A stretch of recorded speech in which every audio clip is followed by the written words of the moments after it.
Welcome to Cash Flow and Chaos, the real estate podcast where ROI meets WTF. I'm Chad, checking in from the rainy streets and hot market of Washington State. And I'm Kate, holding it down in southern New Hampshire where the flips are fast and the tenants are interesting. Each week, we bring you market updates, money moves, and the madness behind the deals. Because every property has a little drama. Learn from the chaos and build the cash flow. Welcome back to Cash Flow and Chaos. Today we're going to talk about contractors, how investors get burned. Markets don't usually kill deals, contractors do.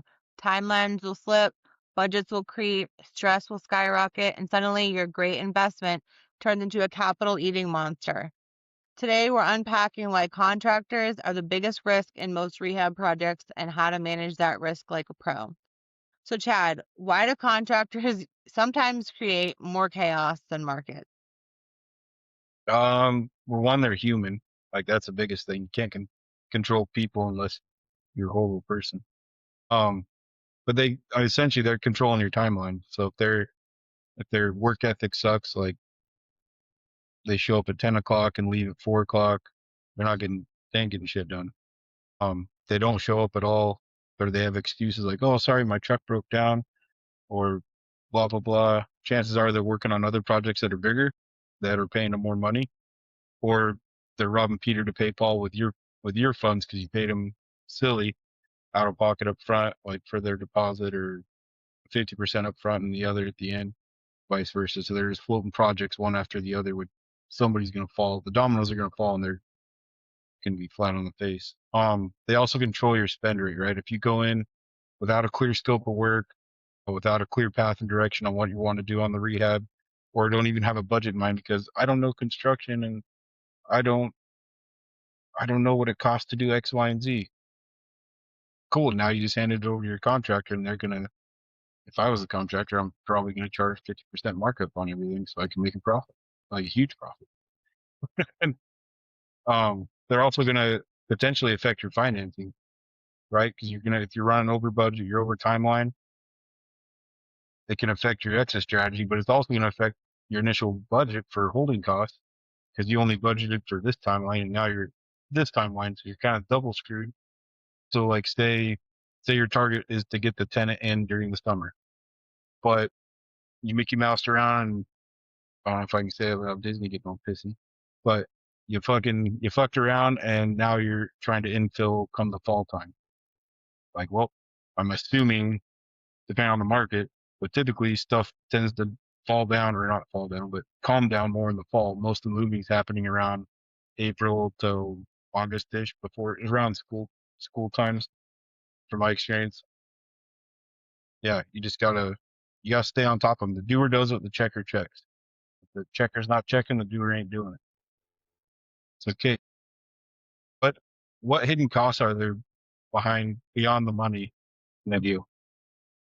Well, stress and distraction, I would say, trying to lasso your contractors instead of focusing on higher value activities like finding another project. You don't want that distraction of having to deal with their issues. You want someone who can deal with what they're doing, handle their guys, and just get it done and just come to you when it's all set for you to check, and then you give them a paycheck. That's it. You don't want to have to be babysitting all day.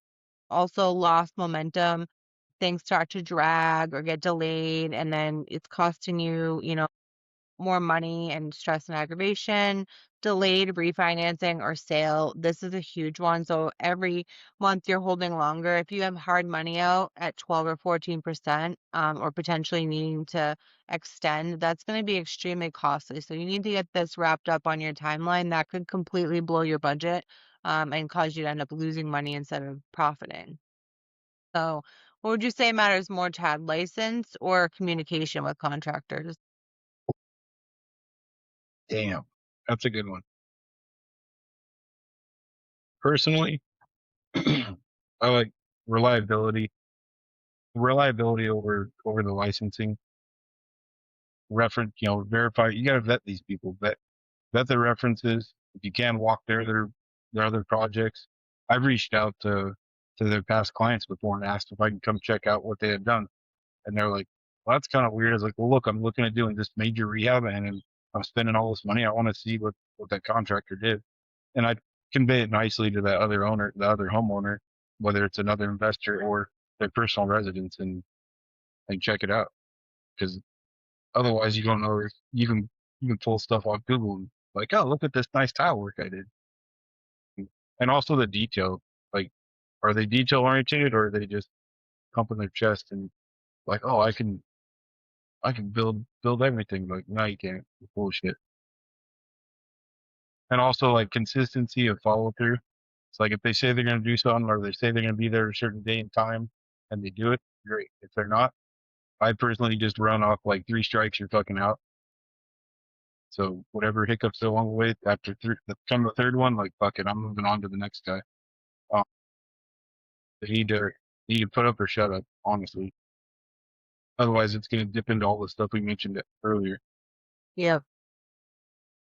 Kate, what do vague bids always turn into, or typically turn Um, into? well, so I would say when people can't give you a concrete estimate with line items there that you can tell what they are, you're going to be getting change orders in the middle of the project. That's going to cause probably delays, more money, disputes about the scope of work. So, if they're saying that they're going to put in a new construction window, are they including um, the window? What is it called around the window? The wrap. The wood? Huh?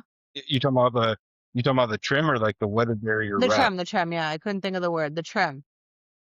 Are they including that in the price? Do you want to be specific on what exactly is all included on each step of the way? Because sometimes your expectations are not there what they're planning on doing.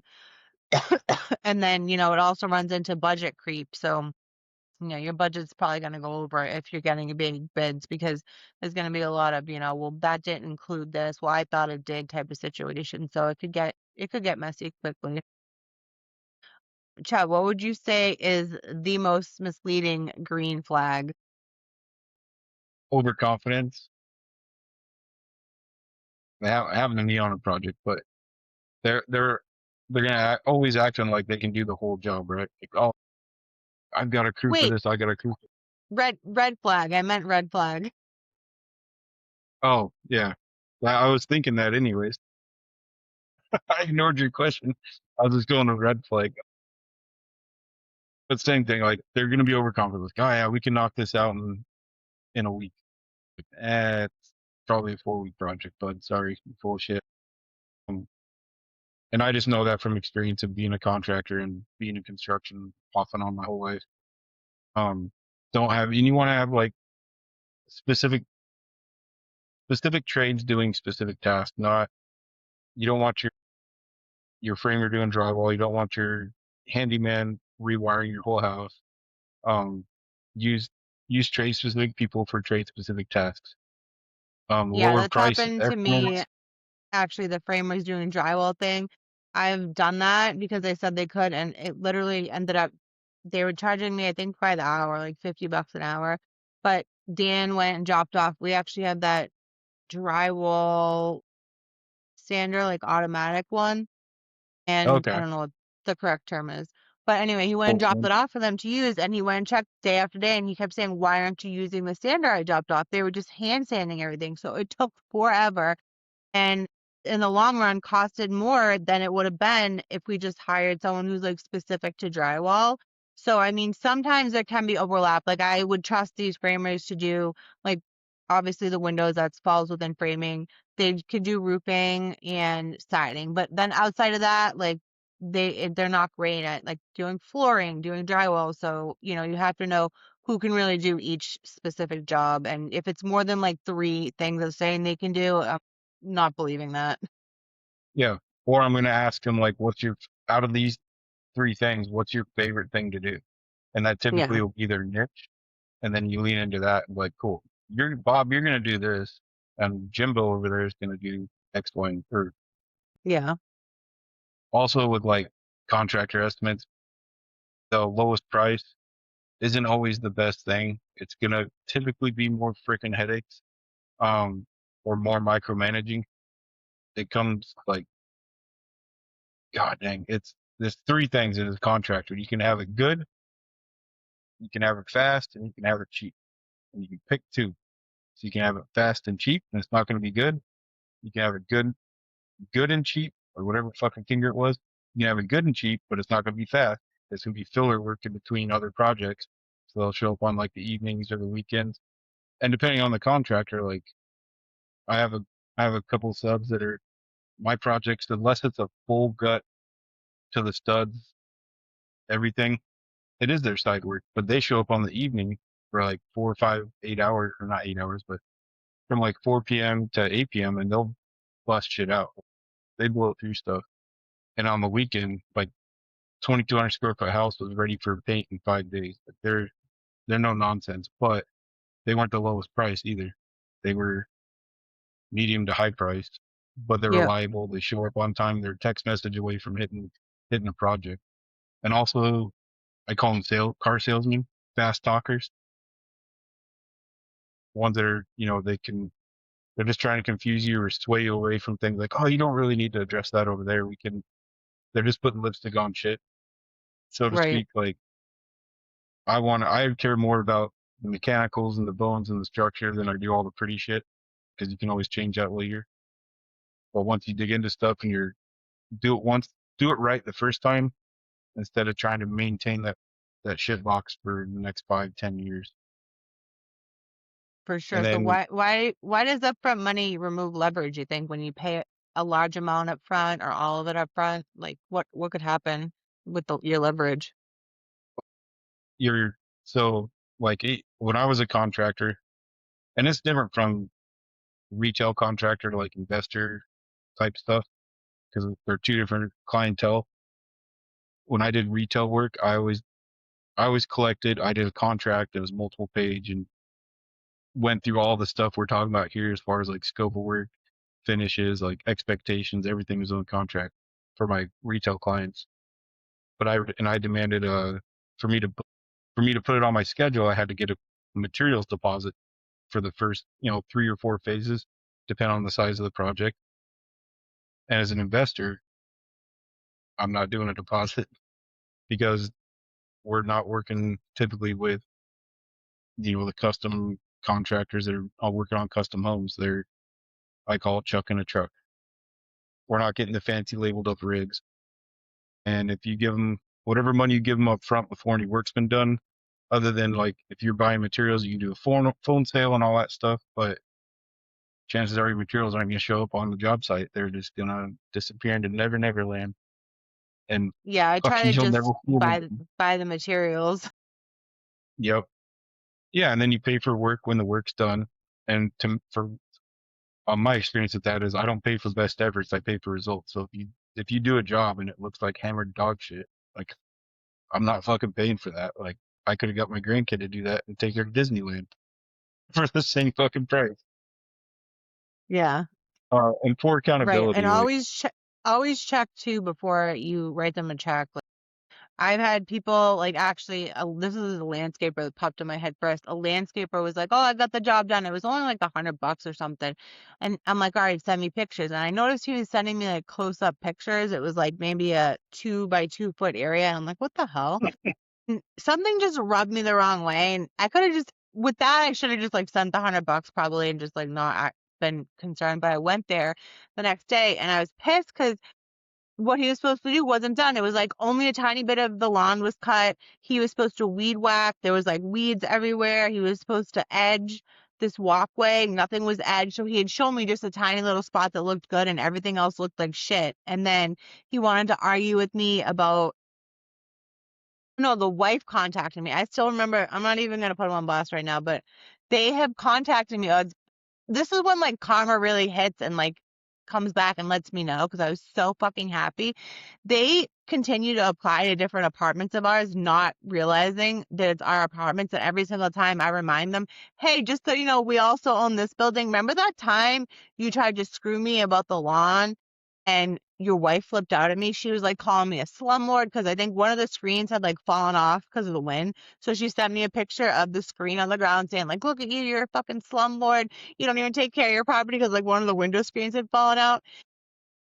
just like went off on me and like was threatening me and shit. And I every single time that it's been like 5 times over the past 3 years, they've applied to different apartments we've owned, and every single time I'll send them screenshots of the conversation of the wife flipping her shit on me, and I'm like, oh, we don't accept liars and or whatever. I say something along those lines, but it's literally, and the guy actually coincidentally had worked with Dan like 15 years ago at some job he had, or 20 years ago. So Dan actually personally knows this guy. So this all came to light after he did this. So I'm like, dude, this guy must be so freaking embarrassed because like he knows Dan. He keeps applying to these jobs and I keep telling him to screw. I love it every second of it. But One, and the sorry, other I thing too is digress. like, no, you're good. But the other thing too is like that payment is also the incentive to do the fucking job. Like if you pay them and they haven't done anything, like there's no incentive to hurry up and come back and knock it out. It's at their disposal at that point. Yeah, if you pay them So that's too much more, up front or all of it. yeah, it's great. Like, and on the caveat side of that too is don't be a piece of shit and pay your people. Yeah. Because as a contractor, like I always use contracts to, and it broke down scope of work, all that stuff. Plus, it also broke down the payment schedule if it was a bigger project. And it's like, hey, you're the most I would ever be out. I always did it pretty fair, I thought, where it was a week. If it was a multiple week project, payday was on Friday for the past week of work that was done, and the expectation I laid it out in the contract where the scope of work should be at that pay period, and then that way they're not out anything. Most I'm out is a week's labor if they try to stiff me. And I had a customer try to stiff me towards the end of a project, and I always let the homeowner reserve back like 5 or 10% of the final bill when we do our walkthrough and punch list, and that way items get corrected before I get my final payment. And this guy was into his, I think it was his third installment. It was like a $65,000 job. Um, and he was only like, I forget how far into it, maybe a little over 30% into the project, or 30% into the budget there. And the final, or not the final paycheck, but that last installment before the 10% reserve was the biggest chunk of it because it was where a lot of the finish work was going on. He wanted me to, he didn't feel comfortable paying me another draw until the work was all the way 100% complete. So I had to reference to our contract. When he also wanted me to move my equipment because I had a dump trailer and a box truck that was in front of his garage. Just so happens that's where his 150 or $250,000 Porsche was. So I pulled the kill switch on my dump truck or on my box truck, and I pulled the tongue off my dump trailer. And I was like, when I get that that not the final check, but when I get that last draw before the 10% reserve, I'll gladly move my equipment for you to get your car out. And I was going on a cruise that next week. Yeah, yeah, Nice. fuck that. Like, just don't be a piece of shit. Yeah. So, Kate, how do you fire a contractor without blowing things up and collect any insurance money? I mean, do I have to do it without blowing things up? I don't know. If that was the higher path I am choosing to take, I typically will just like you have the contracts. So just refer to the documentation if you have one in place so you can discuss that. Calm, direct communication, written communication is best whenever possible, so you can refer back to it. So there's no miscommunication. I mean, I forget things all the time. So I not only like written communication to hold other people accountable, but to remind myself and hold myself accountable because sometimes I forget. There's a lot of stuff going on all the time and it's easy to forget exactly what was discussed. So if there's any gray area, and it's not written down, it's just he says, she says, and then fights into it at that point. So whenever you can, I mean, if you speak about it verbally, that's fine. Sometimes it's great to talk in person so things don't get misconstrued. But in those types of situations, I'll always try to follow up with like a written text or a written email. Um, as a reference to what we had talked about, just to say, you could always just say like just to reference what we spoke about earlier and put it in writing, and then that way it's written down and you both have it at that same day. And then if stuff starts to you think might go south, I would definitely secure your work site and materials. You can have cameras there, it's always a good idea to just have cameras on the work site anyway, so there's no break-ins of a vacant property, but also have your lock boxes if you need to. You can go change the codes, or you can have the electronic locks where you can like remotely change a code if there's like Wi-Fi, and you can do that in certain apps too. Uh, And just I'll things of that even nature. I'll say and I'll even change the codes or the lock boxes because I have multiple of them, and I'll do it after every trade comes through. So that way, like once the drywallers are done, there's no reason for them to ever come back to that property. If they left something behind, they can hit me up, and then I'll go there and either set outside what they need or meet them there. But once they're done with their trade craft, like their access to my properties is usually done. Yeah, it helps narrow down if there's ever any issues, like what crew it would be. Yeah. Nice. Well, that wraps it up for our episode of contractors and how investors get burned. And we hope that this information was helpful to you in preventing yourself from getting burned. If you have any questions, reach out at cashflowandchaos@gmail.com. We'd love to hear your stories and your feedback on our episodes. If you'd like to get featured in an episode, you can write to us at cashflowandchaos@gmail.com, or just give us your stories and we can present them on your behalf on the episode. If you don't want to hop on live, that's also fine. Just like, subscribe, and don't forget to check us out on social media as well. And we hope you enjoyed this episode. Bye. But